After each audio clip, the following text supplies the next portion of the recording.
ఈరోజే రమా ఏకాదశి ఎంతో పవిత్రమైన విశేషమైన రోజు. ఆశ్వీజ బహుళ ఏకాదశిని రమా ఏకాదశి అని పిలుస్తారు. బ్రహ్మపురాణంలోని ఈ రోజు గురించి ఈ కథలు వింటే చాలు. ఈ ఏకాదశి రోజున బ్రహ్మపురాణంలోని అపర్ణాదేవి వివాహ కథను బ్రహ్మ రాక్షసి అని ఎందుకు అంటారు అనేదానికి అర్థము కూడా ఈరోజు మనం ఈ వీడియోలో తెలుసుకుందాము. ఈ కథ విన్నవారింట సిరుల పంట కురుస్తుంది. వారు పట్టిందల్లా బంగారమై వారు కోరిన కోరికలన్నీ విజయవంతంగా విజయాలతో వారు ముందుకు సాగుతారు. ఏ పని తలపెట్టినా కూడా అష్టైశ్వర్యాలతో తొలతూగుతారు. వైవస్వత మన్వంతరంలో మేనక హిమవంతులకు ఉమా అను పేరుతో పార్వతి జన్మించింది. పూర్వజన్మలో సతీదేవిగాను తర్వాత జన్మలో ఉమాదేవిగాను పార్వతి ప్రఖ్యాతి పొందింది. గిరిజాపుత్రికగా జన్మించిన పిమ్మట శివపార్వతులకు ఏ విధముగా వివాహము జరిగిందో వివరించమని మునులు బ్రహ్మని అడిగారు. సర్వసిద్ధిప్రదమైన ఉమాశంకరుల కథ చెప్తాను వినమని బ్రహ్మ చెప్పటం ప్రారంభించాడు. హిమవంతుడు పుత్రులకై తపస్సు చేయుచుండగా శివుడు ప్రత్యక్షమై ముగ్గురు పుత్రికలను వరముగా ఇచ్చితిని అని అంతర్ధానమయ్యాడు. ప్రథమ పుత్రిక పాటల, ద్వితీయ పుత్రిక ఏకపర్ణ, తృతీయ పుత్రిక అపర్ణ. ఈ ముగ్గురు శివుని వివాహం చేసుకొనవలనని ప్రయత్నం చేస్తూ ఉంటారు. బ్రహ్మ ప్రథమ ద్వితీయ పుత్రికలకు శివునితో వివాహం జరగదని, అపర్ణతో శివుని వివాహం జరగగలదని చెప్పాడు. ఈ అపర్ణ ఉమా అను పేరుతో ముల్లోకాలలో కీర్తి పొందును అని చెప్పాడు. అపర్ణ నిరాహారిగా ఉండిపోయింది. అప్పటి నుండి పార్వతి ఉమాగా పిలువబడుచున్నది. ఓ దేవి, నీ యొక్క తపస్సుచే లోకములన్నీ దద్దరిల్లుచున్నవి. నీచే సృష్టించబడిన ఈ ప్రపంచమును చేయవద్దని ఉమా తల్లి మేనక ప్రార్థించింది. నీవు ఎవరి కొరకు తపస్సు చేయుచుంటివో వారే స్వయముగా వచ్చి నిన్ను వరింపగలడని బ్రహ్మ చెప్పాడు. కైలాసవాసి చరాచర ప్రభువు అప్రమేయుడు, చంద్రునితో కూడినవాడు, ఇంద్రునితో సమానుడు, మూడవ కన్ను కలవాడు అయిన మహేశ్వరుడే శివుడని పార్వతికి బ్రహ్మ చెప్పాడు. నీ తపస్సుకై నీకు అనువైన ప్రదేశముకు వెళ్ళమని బ్రహ్మ ఉమకు చెప్పాడు. ఓ సుందరి, నీవు శీఘ్రముగా దండకారుణ్యమునకు వెళ్ళి నీలలోహితుడైన శివుని గూర్చి తపమాచరించమని దేవతలు చెప్పారు. అప్పుడు పార్వతి, నా తపస్సు వృధా కాకుండా శివుడే భర్త కాగలడని నిశ్చయించుకొని తల్లిదండ్రులకు, దేవతలకు, బ్రాహ్మణులకు ప్రదక్షిణము చేసి పార్వతి దండకారుణ్యమునకు బయలుదేరింది.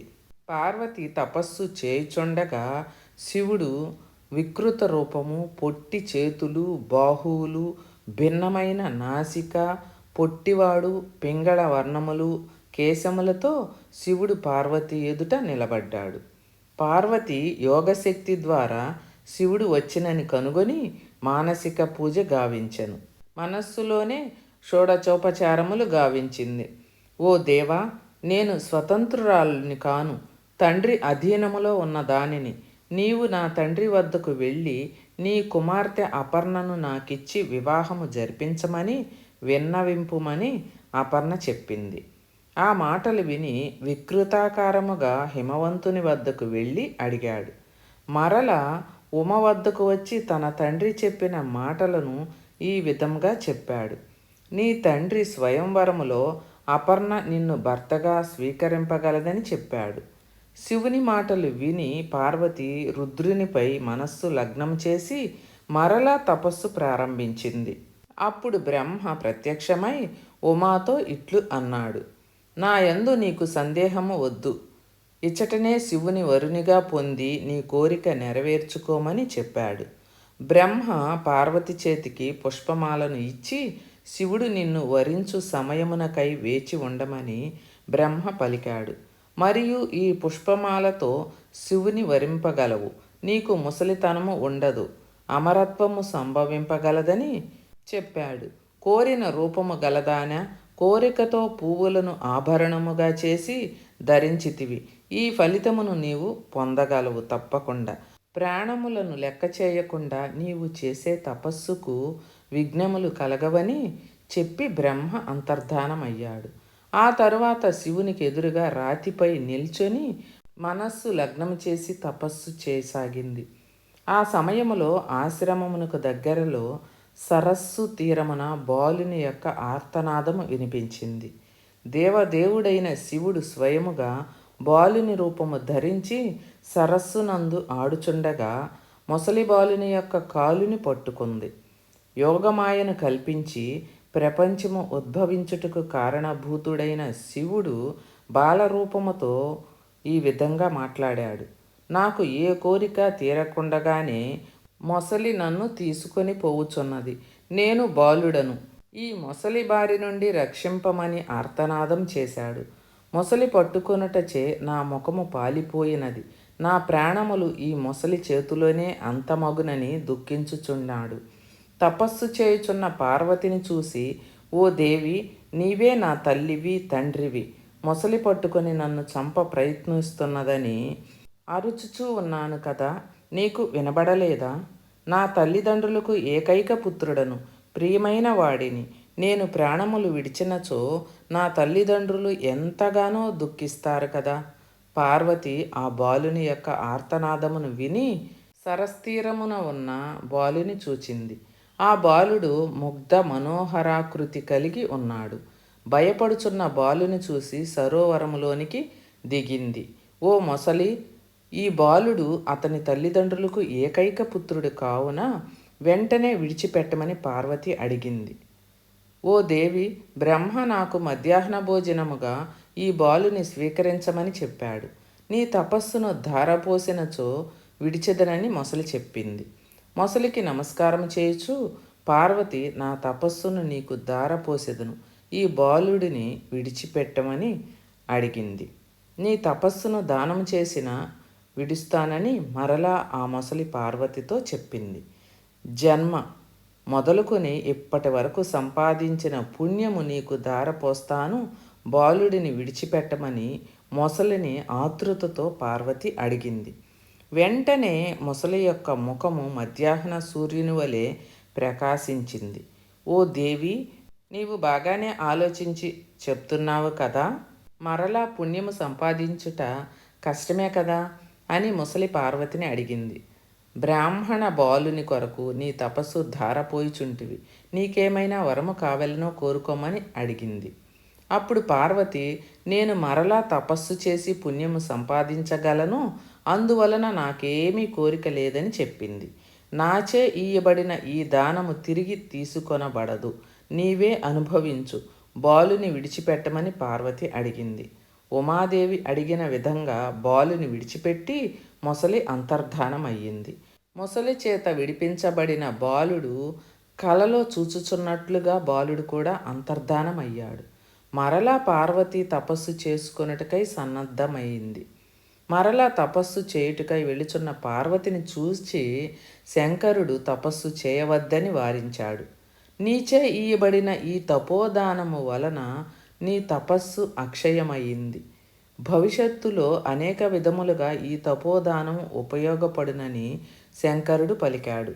నీ యొక్క తపఃఫలము అక్షయమగునని శివుని వద్ద వరము పొంది పార్వతి స్వయంవరమునకు సంతోషంగా బయలుదేరింది. విన్నారు కదా బ్రహ్మపురాణంలోని అపర్ణాదేవి వివాహ చరిత్ర గురించి. ఈ కథను ఎవరైతే వింటారో వారికి వెంటనే వివాహం అవుతుంది. ఆ తర్వాత గణేశుడు, కుమారస్వామి వంటి పుత్రులు కలిగెదరని శిలారూపమున ఉన్న పార్వతిని పూజించిన వారికి సమస్త కోరికలు తీరుతాయని చెప్పి శివపార్వతులిద్దరూ అంతర్ధానం అవుతారు.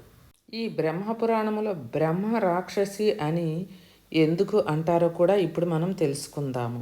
బ్రహ్మ అనేది అత్యుత్తమమైన లేదా అతి శక్తివంతమైన అర్థంలోనే వాడుతూ ఉంటారు కదా. బ్రహ్మ రాక్షసి చాలా శక్తివంతమైన రాక్షసి. బ్రహ్మాస్త్రము చాలా శక్తివంతమైన అస్త్రము. బ్రహ్మ విద్య చాలా గొప్ప విద్య. ఒక మనిషి నిలుచున్న చోటు నుండి తాను చూడగలిగే చోటు అంతా విశాల ప్రపంచం, కానీ అంతకన్నా ఎక్కువగా ఉంటే దాన్ని బ్రహ్మాండం అన్నాడు. బ్రహ్మాండం అంటే పెద్దదైన అండము. అంటే ఈ ఆచారములన్నీ ఒకే చోట పుట్టాయి. అందుకే ఈ సృష్టిని అండము అనుకుంటే ఈ సృష్టికి కారణం బ్రహ్మ. మనం ఊహించలేనిది గొప్పది కనుక దాన్ని బ్రహ్మము అన్నారు.